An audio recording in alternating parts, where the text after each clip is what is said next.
Now, my guest is Andrew Geesbreght. He's founder of Prax Leadership. He's a trusted executive coach who helps founders and high-level leaders get really crystal clear on the inner game of success. You studied your values and your priorities, you worked at controlling your emotions, and you did your best to manage healthy habits and create meaningful goals. And this is really what Prax is all about, and it's helping leaders lead themselves with tremendous skill.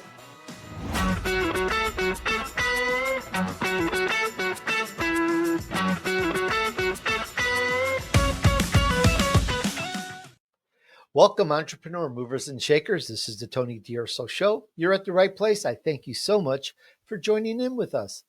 Now, let me ask you something straight up. Have you ever hit a wall? Not because your idea wasn't good, not because your team was off, but because you couldn't get out of your own head. Maybe the pressure spiked and your decision-making suffered. Maybe you had the vision, but your team just wasn't clicking. Or maybe you've grown the business, but something still feels off, like you're grinding, not leading. Does any of this ring true? If so, today's episode is for you, because we're going to talk about something that most entrepreneurs never learn. Lean in, check this out. We're going to talk about how to lead yourself. Now, my guest is Andrew Geesbreght. He's founder of Prax Leadership. He's a trusted executive coach who helps founders and high-level leaders get really crystal clear on the inner game of success. If you've been an entrepreneur or a business person for any number of years, you know what I'm talking about. This is the real deal. You're going to hear how mastering emotional regulation, you're going to hear about dialing in to your motivation, sharpening self-awareness, that they're not just soft skills. They're the difference makers that separate surviving leaders from transformative ones. Again, you should know what I'm talking about now. We're going to talk about why your team will only grow as fast as you do. I didn't know that years before. We're going to talk about how self-leadership drives performance and engagement. We're going to talk about the science behind emotional triggers and internal motivation. I'm looking forward to that one. And we're going to talk about how to actually train yourself, to show up better, lead sharper, and think clearly. Think more clearly. Think really good, especially when it counts. This isn't fluff. You know what I mean? This is what real leadership looks like behind the closed doors. Let's dive in. Let's bring them on. Hi, Andrew. Welcome to the Tony D'Urso Show. Hi, Tony. Great to be here. Thanks for having me. The pleasure is all mine. There's so much to learn. I've been doing this for years and years, but just some of the topics that you talk about is like, oh, I want to learn that too. So I'm a member of the audience as well as the host here. We're all looking forward to talking about mastering self-leadership. Now, I didn't talk a whole lot about your story and the origins of Prax Leadership.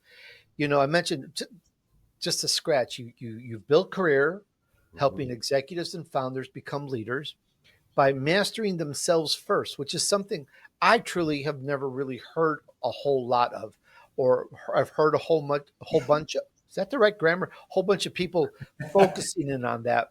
I'm Italian, I get silly. That's so what right. I want to do is I want to go back to the beginning. What sparked your journey into this space, Andrew? And, what personal or professional moments inspired you to launch Prax Leadership? Yeah.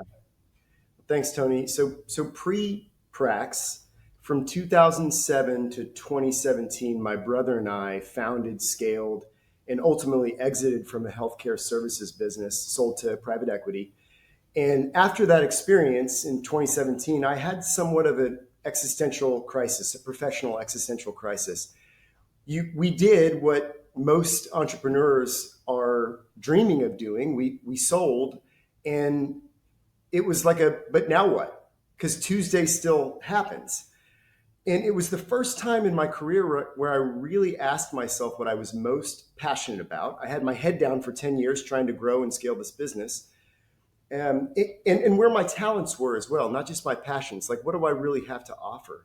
So in my previous businesses, I always loved the leadership development workshops that we would do as a team. They were really inspiring to me. But I remembered being dissatisfied with their impact or lack thereof, their lasting impact. You get all excited on that Tuesday and learning, and then Wednesday comes and it's back to work, and there's no real change. So my first epiphany was that real change comes with practice, and lots of evidence of that around me, but not just inspiration. If I was going to be involved in developing people, the foundation must be practice. And this was before Prax.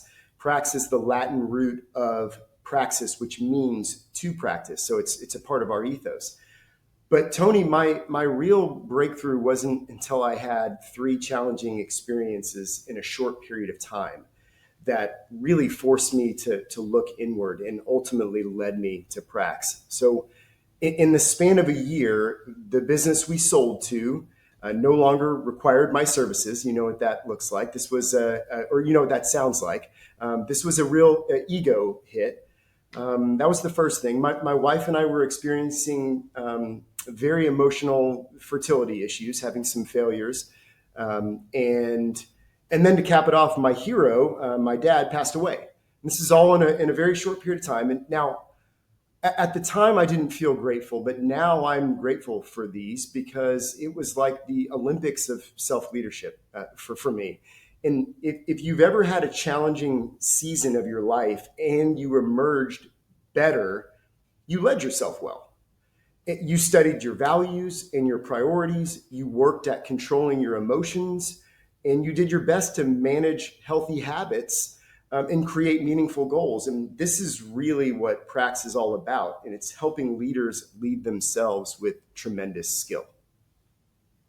That's really something. It's part of the self-taught journey. We can all figure out everything ourselves eventually.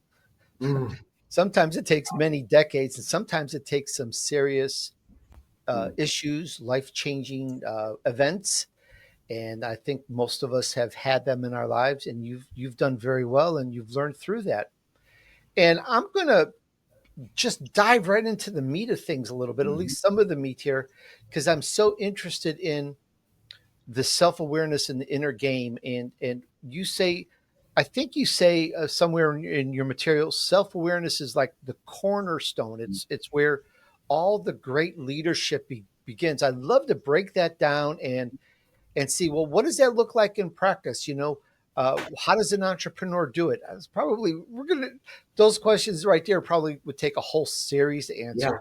But maybe you could give us some of the highlights because we move fast. We would love to know some of these points. Sure. You said something interesting. I'm not sure I totally agree with this, but my brother and partner has often said that the world will teach you every lesson eventually. And it's interesting thing to chew on. And you sort of alluded to that, but self-awareness is kind of a performative buzzword that's often used now, but the work required to truly understand ourselves is really unappealing. It is an unappealing journey. Self awareness is generally considered a positive attribute, but the research community, I'm not sure if you're familiar with this, has given self awareness kind of a bad rap recently for a couple of reasons. I just want to talk about that first. So, first, human beings' ability to self assess with objective clarity isn't pristine. There are hundreds of thinking errors and biases in my field, psychology, from the Dunning-Kruger effect to subjective validation to confirmation bias, with most people know about that now. They all point to our inability to be aware. So that's sort of the first problem is you need to be able to see something correctly, objectively, reality. The second is sometimes making genuine efforts to become self-aware can backfire because they lead to self-consciousness, overthinking, and even negative self-evaluation. But despite this data, Tony, awareness is still the best and fastest way for us to grow. So I would say self-awareness is a cornerstone. And I want to explain, I wouldn't say it's the cornerstone, but it is definitely a cornerstone. There is no growth without awareness first. There's no growth without awareness first. But there are a few more crucial ingredients. And I want to add a couple: meaning and choice. So let's break down all three very quickly here. So awareness first. We should not rely exclusively on our own opinions of ourselves. The fastest way to develop awareness is to ask for feedback. Again, this has become very, very popular, but the practice is still quite rare because we protect our egos. Asking for feedback, taking a deep breath, and listening, regardless of how it's packaged, is difficult. But the second thing is meaning. So the neuroscience of growth reveals how important our drive system is for sustaining change, because our brain mostly resists novel behavior. We prefer automatic behavior. So if you're trying to implement positive change, you must have a clear and compelling and meaningful reason to pursue it, or you'll give up. And the third thing is choice. And this one is really, it's often missed. It's really obvious once it's said and highlighted. But if I just were to ask you, can you force people to change, Tony? It's the answer is typically no. We all know it. See, you're shaking your head, I'm shaking my head. No. So why do we keep volunteering people to go to leadership development workshops? They have to want it themselves. And this is all about autonomy. It's crucial to change. So I would say awareness, meaning, and choice are really cornerstones for growth. I really love this topic, and I'm going to kind of clarify and comment on some of these points. I was referring to at first self-awareness because Mm-hmm. as the cornerstone. Because if I think I'm doing fine, that's it. Yeah. I'm not going to develop my product any better. I'm not going to develop my service any better. I'm just going to keep collecting the money because I already think I'm doing fine. So Right. I think this is my view. I've been around corporate America and blah, blah, blah, and I've done the university and all that. But I think that if I think and if I am aware that I could improve, or we're talking about products and services. We're Sure. entrepreneurs, we're business people in the audience. We have products, we have services, or we assist someone who has products or services. Assist Mm-hmm. someone, i.e., assist a company, a corporation. So if we think we're doing well at our job, our position, whatever that may be, that's it. We're not going to improve. Right. Now, the awareness part, if we go out and ask others, how do you like this product? I just gave you a service. How did you like it? Was it what you wanted? Is this product good for you? Does it give you what you need? Did it do? These sort of survey questions help increase and grow my awareness to improve my product. Now, you may have said that all that I just said in a way, but I'm just kind of bringing it down to my language here of how I look at that. That is by that methodology, we can Mm-hmm. keep growing and improving our products and services, which is what I think it's all about. Yeah, you're exactly right. It is in that language. It is the cornerstone, and curiosity is what undergirds that. And whether you're talking about a product or someone's marriage, you have to get feedback. If you want to improve and grow your product development, you got to talk to your customers. If you want to improve your marriage, you got to talk to your spouse. I mean, it works everywhere. You're not going to have a great relationship with your spouse if you already think there's nothing there to That's improve right. or fix or grow. It's just not That's going right. to work. That's right. All right. Now, bringing into this, let's call it our inner game now, because we're talking about ourselves. So I'm kind of going introspective. Mm-hmm. We're going to let's go into I want to go into emotional triggers, but first, we're talking with Andrew Geesbreght. It's a French name, Geesbreght, talking about mastering self leadership. And you can find him at praxleadership.com. Prax is Prax leadership.com. Andrew Geesbreght. It's a beautiful name. All right. We're going to talk about the emotional triggers. Now, Mm-hmm. you've worked with leaders under pressure. We all have worked with leaders under pressure. Few are the people that from the day they were born became their own leader. It's just not Yeah. possible. There's always someone that you have to listen to or Yeah. hear from. And I've been through my share, and um, I would love to just kind of open the floor on how that impacts leadership effectiveness and what can we do to bring this emotional regulation under fire, because Mhm. we can go off. I've seen people go off the handle. We all have seen people Yeah. go off the handles, see people not answer something properly. When you're under this pressure sometimes to act, we've seen people in the social media. They're under pressure. They said something, and then the press just had a field day ridiculing them. So we have times where we're under pressure. So all these different things can just set somebody off. Yeah. You're the expert. Tell us how to deal with this. Yeah. Well, first, I want to say that I'm not a fan of the term emotional intelligence. It's really just intelligence. We shouldn't just conveniently separate emotions from cognitive function. I much prefer to say that leaders need to have intelligent emotions, which will support cognitive clarity. So I like it. several things to know about this very complex topic, and you know this, Tony. This could be an all day affair, but I'll try to keep it brief. One of the first things that we teach our leaders is that emotions are not the same as feelings. And emotions are physiological reactions to stimuli. So let's say you, Tony, I imagine you wouldn't do this, but let's say you really insult me and I am feeling threatened. In 1/16th of a second, my emotions will react and prime my body for action. This is before my conscious brain can catch up. So my adrenaline and cortisol is likely to surge. My eyes might dilate. My blood pressure increases. My sympathetic nervous system is really doing its job. But after a few seconds, there will be several cognitive gating events. And this is me trying to make sense of what's going on around me, what has just happened. And this is when my thoughts start to race. But if I don't perform any reframing of the situation, I will need to match my emotion to my feelings. And this is called response coherence. So Tony said something, it made me feel bad, and then I must defend myself. So what is happening here is called someone's emotional profile. And this is how good our management of intensity and duration of our emotions are. So what does really skillful regulation look like? Use emotions as strategic tools, not allow them to sabotage our efforts. So experience the highs and reduce the lows. So let me just give you a brief example, Tony. I was coaching a CEO of a logistics company, and he called me on a Tuesday evening, which was somewhat unusual. And he asked if I had a few minutes, and I just knew from the moment the get-go it wasn't going to be a couple minutes of a phone call. And he told me that he was furious about a situation at work.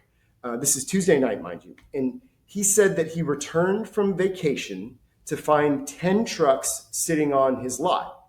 Now, I don't know the context here. He explained that there should be no more than 5 trucks at any time. So when they're sitting there, they're costing him money.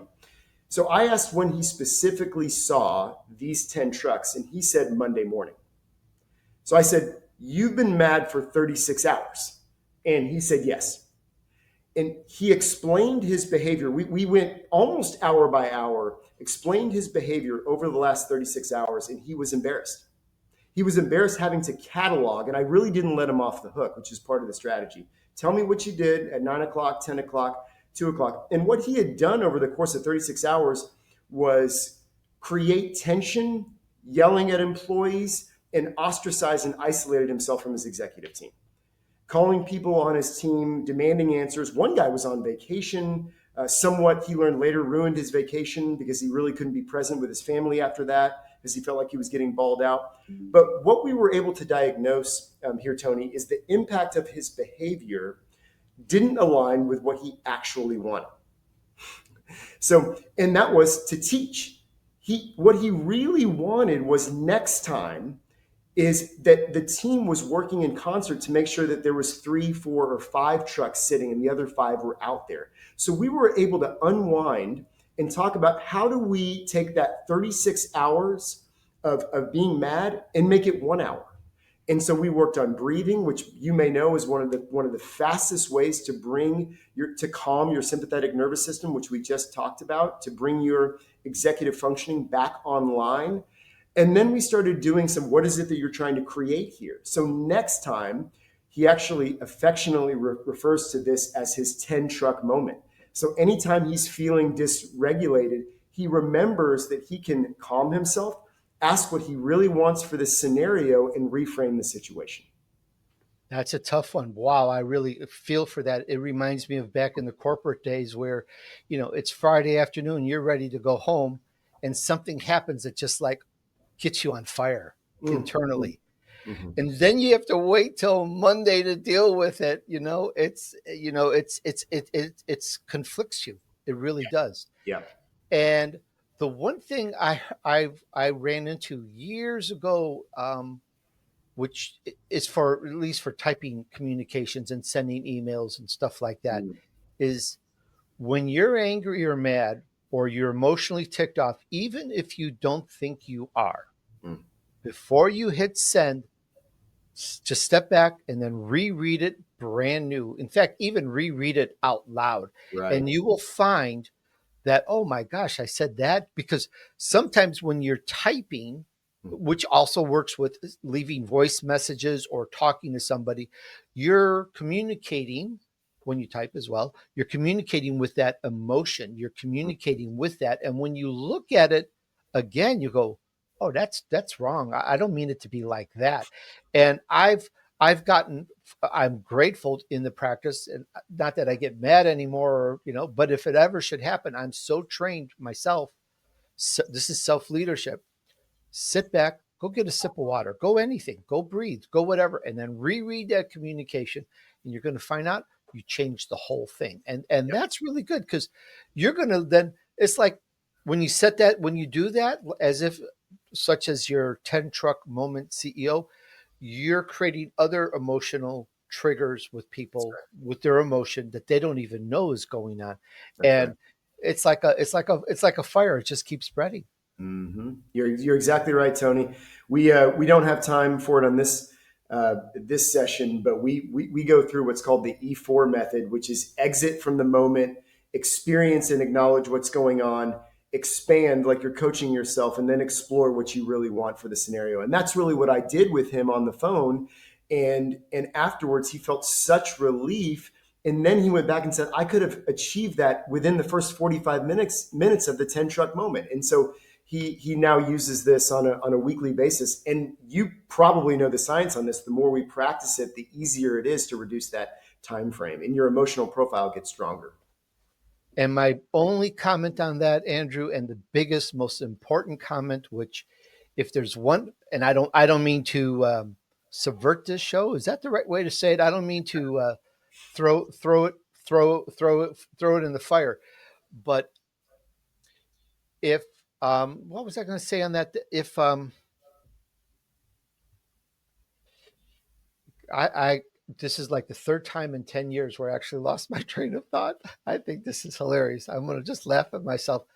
But if there's one thing that we've learned, and that is get a mentor, somebody to Oh help you, my gosh. because what you've just said shows on the importance of having someone to speak with, someone that's a coach, a consultant, a member, a go-to, that can that's outside the box and looks in and Mm, can help you navigate it. As you said, that CEO said, gosh, I could have done this in 45 minutes instead of stewing for 36 hours. that's So right. guys, if you don't have a coach or a mentor, please do yourself and your team and the world a favor. You're going to love it. That's right. All right. Now, with that, I think part of that, because we're going to plug in now, I want to kind of go into purpose and drive. I want to talk about motivation. I want, because why we get mad or angry, or could, is because we have this goal, we have this purpose, we have this drive, we want something to happen, and it doesn't happen. I've got 10 trucks. They're supposed to be out there delivering or doing their job, and they're not. That just kind of deflates everything. It Mhm. deflates that motivation, gets me mad. So let's kind of go into and isolate just that motivation, just really Mhm. sharp isolating it, because we you can correct me if I'm wrong, but we tend to run on what, adrenaline, and other people telling us, you did a good job, Andrew, that was a good job. We want to be validated. Mm, I think we want to be validated when we just start off, because later, once we get going, it doesn't matter if we're validated. That's mm, my point of view. It doesn't matter, because if I know people like my product and service and I keep improving, then I don't need people to tell me that I'm a great person, if you know what I mean. Yep. But there's subtle differences here between creating that success, that internal drive. I think you know where I'm going. I'd Yeah. love to get your point of view on that. Yeah, I'm going to take a little bit of a different angle to your question, but I think it's an incredibly important point. So, my favorite research on this area comes actually from the 1960s from a man named Julian Rotter. And Rotter explored how individuals perceive the control they have in their lives. So, he identified two different mindsets, and he really just calls them internals and externals. Internals are people believe they're the people that believe that their actions, decisions, and efforts primarily determine outcomes. Externals are people who attribute outcomes to external factors like luck, fate, or others' actions. So Rotter created a scale that measured how much you are an I or an E. And you probably know where I'm going with this. He found that internals consistently achieve higher self efficacy, mental health, and performance. So, this perception of control directly shapes success in a person's life. And I just find that very, very, very fascinating. And it speaks to our motivations when we're looking for something outside of ourselves. And you mentioned it, Tony, validation. We are setting ourselves up for failure. And when we are intrinsically motivated, we believe that we can do something to dictate the outcome. We're now in the driver's seat. And I want to mention one other thing. It's amazing how often, when we're coaching leaders, how often really smart people fall into what we call tourist traps. And I'll just mention two really quickly. And these are called tourist traps for our happiness. Number one, and you're gonna know right off the bat, it's comparison. And you probably heard comparison is the thief of joy. You're familiar with how social media affects comparison, but it's specifically related to how we view ourselves compared to an impossible standard. Tony, Andrew, we should be comparing ourselves now to yesterday and 3 days ago. If you play golf, it's really frustrating to compare yourself to Rory McIlroy. It's an unfair. I should be comparing myself to 1 year ago, Andrew, in golf. And self-leadership is the exact same thing. And the other one I want to mention is called the hedonic treadmill. It's sort of a mouthful, but it's basically the adaptation and chasing of material gains. And there's a mountain of research to back up that chasing status and money is a futile approach. And yet we are so consumed. We have executives come to us at Prax Leadership, and we peel back their values, and what they find is that that's what they've been chasing. And last thing I'll mention is that Harvard just completed a 70-year study on happiness, and they found what I think is the biggest duh in the history of the world is that strong relationships is the number one predictor of happiness. It wasn't money. It wasn't being buried with your pile of money. It was your relationships. How about that? Relationships are so key. Money's good. Things are good to a point. Yep. And I'm on record. This goes into something I've said probably 4 or 5 times in the past 10 years. I'm not interested in being a billionaire, Andrew. And you want to know why? I can't eat that much food. I love There's it. only so much you can go. So Right. if and I'm going to speak silly, if you put a pile of food, because it's real to us, we all eat food. If you Yep. put a pile of food on my hand, most of it's going to fall off. I'll eat what's there. Yeah. So how much is enough? You know, there's millionaires and billionaires. I'm not even going to go into the stories that keep want more money, keep wanting Yeah. more money, keep wanting more money. Don't That's the spend, don't treadmill. spend. And then when they leave this earth, then what? Now That's their exactly family is fighting over their fortune. I mean, I've right. seen it over and over.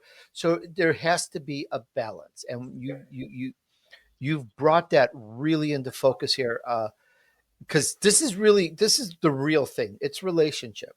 Mm-hmm. I just did a show on someone who an interview who had his brother on in his company and had his son in his company. His Uh-huh. brother ruined the relationship. His son, it was ruining the relationship. The son had to go off somewhere. So the relationship is, and he learned it. He's a self-made multimillionaire. He learned it and the hard way. Yeah. but successfully. Relationships are where it's all at.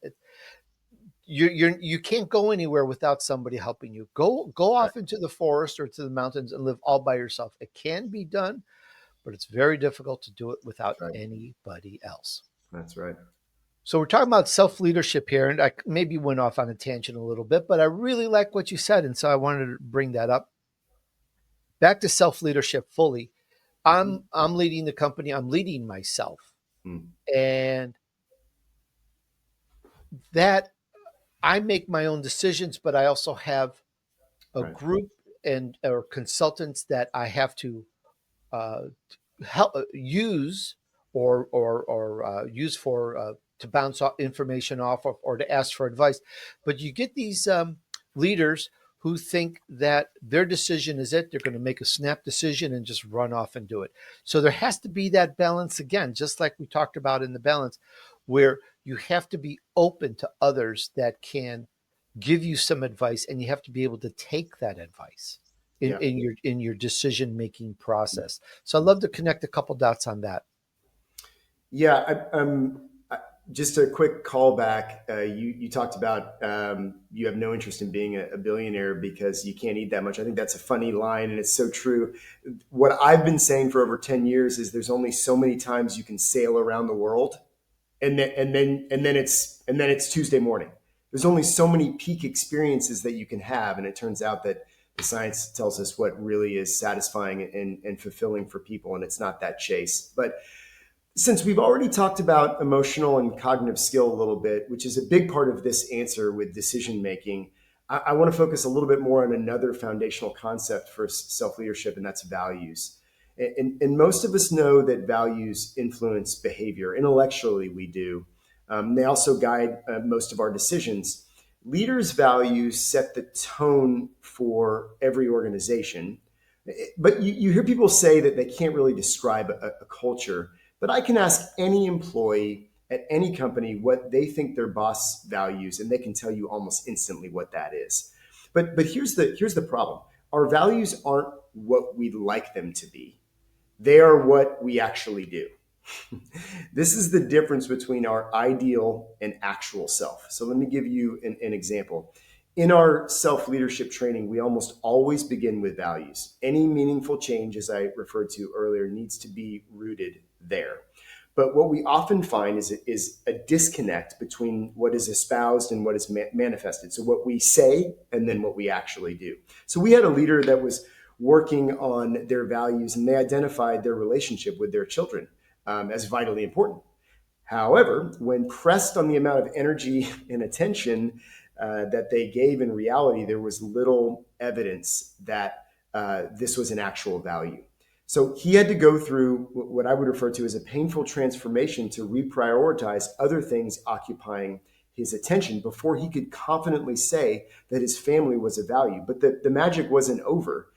He realized that this pseudo family value was actually preventing employee empathy. He would negatively judge others when they focused on their children above work. So this values work completely changed not only his relationships, but the cultural tone that he set. So if you want to make better decisions, you need to analyze what's driving you first and do a deep dive on your actual priorities, not what you say they are. I'd like to kind of dive more into that team culture, and I understand where that person was, that he was surprised that Mhm. his employee uh, valued or was more concerned about her own family or child than the work. Yep. I totally get it. Um, Way back in the day when I worked for others, it was like you're not allowed to take a break. You're Yep. not allowed to to stop and say to someone, "Hi, how are you today?" You're just not allowed. The culture was so It was. different than it is today. Mhm. Today, I hear of people being on the job and drinking alcohol or whatever, and just laid back or whatever. It's Yeah. it's such a different culture. I don't even understand it. Sure. But there has to be, and I know I've said this a couple times, it wasn't on purpose, but there has to be this balance. Sure. If we don't take care of our families, if we don't take care of our lives, Right. we're unable to take care of the business. And that's not always easy to understand. There has to be adjustments, but it can't swing like a pendulum all the way to the other side. Yeah. It can't be, oh, go take care of your family and come to work when you feel like it. It can't Right. be like that. Though that's where we've seen a lot of push go down that road. There has to be, we've seen it where people could work at home uh, due to the let's call it unfortunate events of the past couple of years. People Sure. work from home like crazy, and then they were all being called back heavily. So there has to be this that, and I just wanted to comment on that and go into basically building that team. You know, there's so many points on it, and um, I would just kind of like to go into that. I guess the emotional control, the clarity, how you're going to influence that culture, how Hmm. do you make your demands? It's a big, broad question I'm asking you. I know we're going Yeah. to do a No, I know. series on I this. understand. I understand. I think, Tony, first, you're exactly right. It sounds simple, but be where your feet are. How many times have you done this? I've done it where I'm at home, but my mind is elsewhere. So I put in a great day's work. I focused all day. I did everything that the business required of me. And then I'm home and I'm still thinking about business. Well, that's not what my family needs. Now, the other you talked about the pendulum is that you're at work, but your mind is elsewhere. You're not actually focused at work. That's not what I'm talking about. Most of the folks that we talk to at Prax are dealing with imbalance on the other end of the spectrum. They're so addicted to high performance that they're missing other areas of their life that really need their attention. So I just that's not everybody, but working harder isn't the main problem. But I totally hear you. I think that's another issue, and we do encounter that. But I want to say that self leadership skill is so important because it creates a cascade of positive influence. So I firmly believe this, and I think the neuroscience backs this up too. If you're a parent, you know this. The most powerful influencer in the world is modeling behavior. The most powerful influencer in the world is modeling behavior. We motivate others by showing others how we live. That's how we motivate others. They transform themselves, uplift their relationships, and help reshape others as a result. But one of my favorite studies illustrating the power of self leadership showed the impact that we directly have on those that we work with. And I'll just summarize. This is a huge study, but when we are not exerting positive self leadership, I'm sorry, when we can have up to a 15% boost to inspire others their productivity. Meaning that if Tony is positive and he's bringing the full force of his self leadership, Andrew's productivity can go up 15%. But here is where the shoe drops. If Tony, let's use me, not you, because I couldn't imagine you underperforming, Tony. Let's say Andrew is underperforming and he's bringing a toxic vibe to the organization. I'm not leading myself well in all the ways that we've just talked about it. I can be a 30% drag on the productivity on those around me. Let's just think about that for a second. 15% boost and 30% drag. That's a 45% delta just based on how you lead yourself. So when we have conversations at Prax about culture and like, well, why does self leadership matter? And I bring that up, people instinctively know that that's true because we've worked with people where it's really hard to be your best. And then you've worked with people where being your best doesn't feel like enough. You want to do more. Your culture simply can't afford people who don't know how to lead themselves. Yeah, while you're saying this, I was thinking of, I used to do the 18-hour a day, Yeah, 18 hours a day. I me used too. to do that. Me You're too. you're like at the end of it. And I just spoke last week with the self-made multimillionaire. He used to work from 6 a.m. to midnight. He had lots of money and he was miserable and he wanted out. The Yeah. money is not the end goal, as we No. talked about earlier. And that kind of leads me into, let's call it burnout, the real cost of leadership, poor leadership. I looked at Gallup polls, Gallup numbers before we did this. The numbers on employee engagement, we touched on it. They're not good. There's disengagement happening. We can run into an effect where we think everything is great. Meanwhile, the team is burning out. People are getting disconnected, Right. and we have to be aware of that and realize that something could happen, as we talked about earlier. We have to be self-aware and realize there might be something to improve, as opposed to, hey, everything is great. Because when that happens, you've now got, it's like, maybe an analogy, the big boulder is going down the hill and it's going to go Right. faster and faster if you don't do something about that. And that all points to leadership, poor leadership. Yeah. Yeah, the most recent data from Gallup is that 31% of U.S. employees are engaged. 31%. That means almost 70% are either neutral or actively disengaged. And even more concerning, I just read this, is that 39% of employees feel someone at work cares about them. And I want to think about that sentence for a second. Not their boss, just anyone. Anyone. 39% feel like someone at work cares about them. That number is twisted. And Gallup has also reported the three top reasons in 2024 that people are leaving their jobs, and pay isn't the first two. Number one, it's number three. Number one is engagement and culture. Employees are feeling underappreciated, undervalued, lack of a sense of purpose, including recognition, and poor relationships. That speaks to that 39% number. And the number two is well-being and work-life balance. I People have heard me say this. We're not playground equipment. We're not going for balance. That's why I like be where your feet are. It's focus when you're at work, and then focus when you're at home. Focus when you're painting. Focus when you're windsurfing. Wherever you are, you're bringing the full force of your creative intelligence. But employees increasingly need to know how to prioritize this balance, and a lack of flexibility or an unhealthy work environment can lead to burnout and dissatisfaction. So I'll say this, Tony, that one of the best ways, if you're a leader and you're listening to this, to inspire or re-inspire engagement in your business is to provide leadership development opportunities. And that speaks to the first two reasons why people are leaving. This is shocking to me. Household income, at least as of a year and a half ago, is at a 100-year high, but connection is at a 50-year low. Household income, 100-year high, connection is at a 50-year low. So organizations think that they're doing leadership development, but many of them are doing it wrong. And I call it clicks and claps. That we're showing up for keynote presentations where we clap really loud, and then the next day no real change happens. Or we're asked to go do asynchronous learning and click through some seminar and go learn on your own and then come back when you're done. And it's just not the way real learning and genuine growth occurs.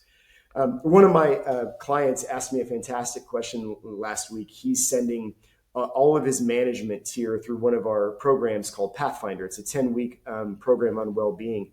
And he wants to support them through the journey, which is amazing. But I asked him if he knows how they're doing in the program. And he said no. And I said, there's your answer. Your answer to the question is just ask how they're doing. That's all they want. They want to know that you care about them, their journey. You've already spent the money to send them through this. Just be curious and invested in their development and growth. While you're saying this, a number of stories have floated or fluttered into my head, flooded into my head. And not to be myopic, but there's a whole nother world totally as a juxtaposition to what we're talking about. I'll explain. I've known a city manager all day. Person just sits there on the computer, plays golf, looks at golf, buys golf stuff, studies golf stuff. Uh, I know a company where uh, the person would get disciplined, politely chastised if they worked too much.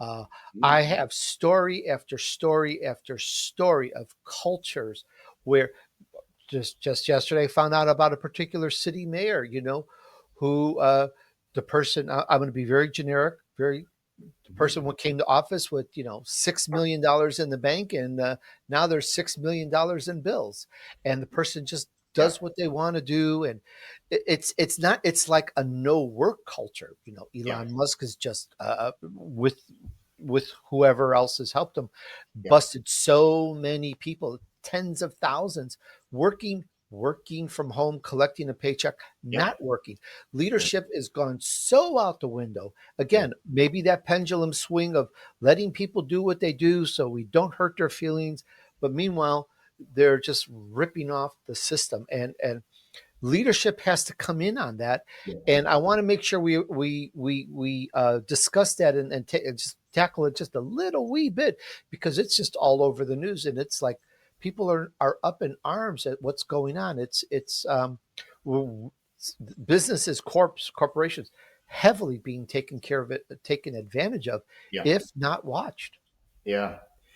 No, you're exactly right. It's when you talk about that, I'm fascinated because it, our business, Tony Prax, almost self selects leaders who don't really care about what you just said. Is that the people that come to us deeply care about their people, and they know the power of self leadership. That the person who's planning golf vacations all day, if they're hiring Prax, they don't want those people at their business. And they know that someone who is self-aware and self-motivated, a real self-leadership, someone really skilled, isn't going to do that. So they're looking to inculcate these skills. So it's not just about the watchdog. It's about, no, if you're sitting at home, I don't need someone, Tony, you strike me as someone who doesn't need someone watching you. I don't need anybody to motivate me. That's self-leadership. You want more, you want a roster of self leaders in your business, and then you don't have to worry about that. As long as they're working, as opposed to That's right. mentally somewhere else, sitting Agreed. at the desk and looking at horses and vacations, and taking Exactly right. trips, and pretending to work when they're not work, and collecting six digits. It's kind of wrong. Someone who leads themselves poorly, that's the profile who does that. Yeah. So we need the CEO, the executive body, et cetera, to want to bring people into a program where they can be lead themselves, but also assist the company in the products and services that they're developing, et cetera, et cetera, et cetera. Absolutely. Yes, absolutely. Now, with that, we'll kind of bring it all together here. Let's kind of talk about practical things. What can we do? Again, we're entrepreneurs, we're Mm. business people. There's lots that we've gone on, the brought up. Let's talk about tools, habits, things that we can do that that you think will really help sort out. Is that the right way to sort things out, straighten things out a little bit better? Yeah, I'm not sure how popular my answers are here, but I'm going to take a shot at it. That I would say, number one, if you're listening to this and you're pumped up, is that get in rooms or companies where your growth matters. Right? If you are listening to this and you're not turned off, or you haven't turned it off yet, go align yourself with leaders who care about this, and they care about your growth as a human being. And they are out there, by the way. They are out there. They do exist. The best way to grow is to join a community with high standards. So let me give you a couple of just I think very, very practical, and they almost feel like, what do they have to do with business? But and I have 8 hours worth of research to back this up, nonstop. So I won't bore your audience with this, but number one is find out what your real values are. Your real values, not the ones you talk about. Faith is my most important value, but if you were to look at a documentary of your life, there'd be no evidence that you actually care about that.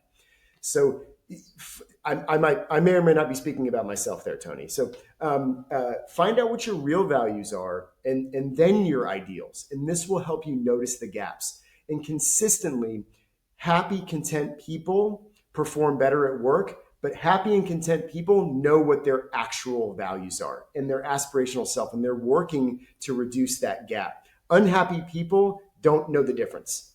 They are sludging through life. And then the second thing, and this may be where I lose some folks, but focus on your physical health, sleep, nutrition, and movement.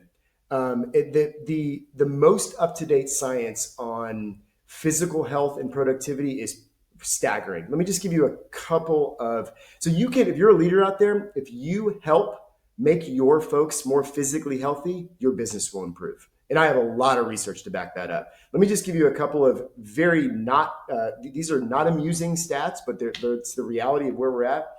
35% of Americans sleep 7 hours a night or less. 25% have a reported sleep disorder. When we consistently and chronically get less than 7 hours of sleep a night, it's tantamount to being intoxicated. So you actually are a dumber version of you when you're not getting a full hours of sleep.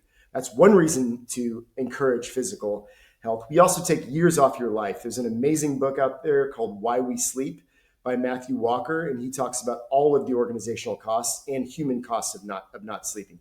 It's a biological imperative, not a nice to have. And then second, 41% obesity by 2030, 60% obesity. This is a real drag on organizational costs. Heart disease, hypertension, cancer, people taking off due to diabetes, chronic illnesses. A lot of this is preventative. You want a happy, healthy person at your business, you got to encourage a movement and nutrition. And then really the third, which is shocking to me, is 47% of people report a completely sedentary lifestyle. They don't move it. They go from their chair to the couch. This is terrible for our brain health and terrible for our cognitive clarity, not to mention all the other things that we talked about. So a practical thing, find your values, and then help your people focus on their physical health, and your business will also improve. I love it. I could spend a lot of time giving comments on that. You've said it so succinctly. It is so powerful. Please listen to this again. This is the stuff. This is the stuff. Reminds me when we first met today, you asked me how things are going. You know, some of those basics are so important to just having a good life, a good business, a good thing. I told you, hey, I'm sleeping good. You know, I've got fresh air. We talked about it. Those you asked, how am I doing? Those were some of the first things I brought up because that's how important they are to keep those in place. And yes, I've done it where I've worked 3-4 days nonstop is my record. 4 days no sleep because the work demanded it. Right. Those days are gone. You know, you're going to get brainwashed or hypnotized. Mm-hmm. And go into that stupor. Enough of that. We're just got like a minute or two left. I just want to ask you one last thing, kind of squeeze this little question in here. What would you say to, as a closing communication to our entrepreneurs, our business people here, on what they can do to elevate their leadership? You've said so much. Can you kind of summarize that? Final insight. I think my answer is ask more questions. I don't think you're ever going to regret asking a question over making a statement. I think it was Covey who said, "Seek to understand before being understood." It is amazing the transformation that will occur in your life if you move from a knower to a learner. Knowers make statements, and they're typically not very good listeners. If you're growing your business, or you're starting a marriage, or you've got young kids, or it doesn't matter what avenue of life you're in or what season of your life you're in, people's currency is attention. Ask more questions. That's what I would say. I love it. Thank you. Once again, this is Andrew Geesbreght. Talked about mastering self-leadership. Wow, what a chat we had. You can find him at praxleadership.com, Prax leadership.com. Andrew, thank you so much. Great advice, good points. I'm going to listen to this again. I was inspired. I learned more stuff. You know, you never know everything. There's always something more to learn. And I think that's a key point. So if you're out there and you go, oh, I already know this stuff, listen again and find something that you feel you can improve on, because there's some great points here. But anyways, I just want to say thank you so much. It was so great to have you on, Andrew. I appreciate it. For having me. I really enjoyed it. Good. All right. And here's a special thank you to you for listening to the end. I appreciate you. Thank you.